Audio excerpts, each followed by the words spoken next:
So here's a nice switcheroo in your thinking.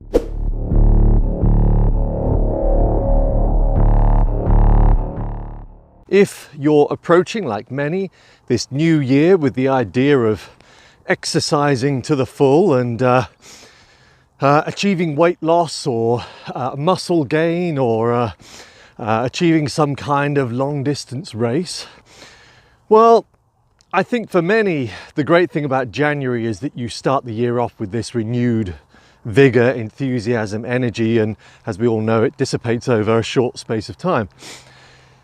I think part of the problem is the expectations you put on yourself or ourselves when you venture into the world of exercise. And it's because you're not achieving those expectations that you've set yourself that people tend to give up. Now, here's another way of looking at it.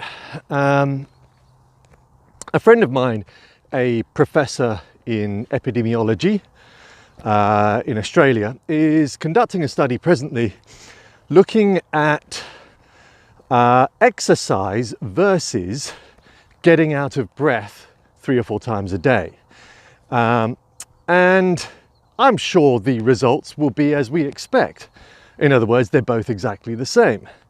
But the great thing about doing that kind of study is that with the results that they'll put out there, it will change people's perception of the term exercise.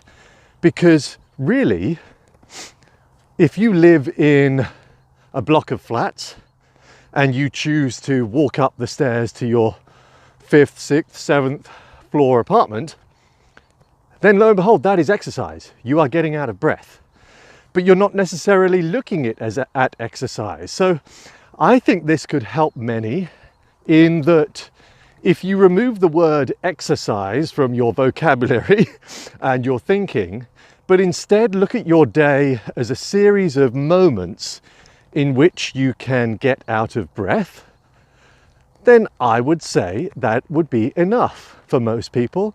And that is possibly a way of looking at it that means that you will go past January into February and onwards and not give up the getting out of breath. Just an idea. The Evolution of Dave signing off. Thank you for watching. Bye-bye.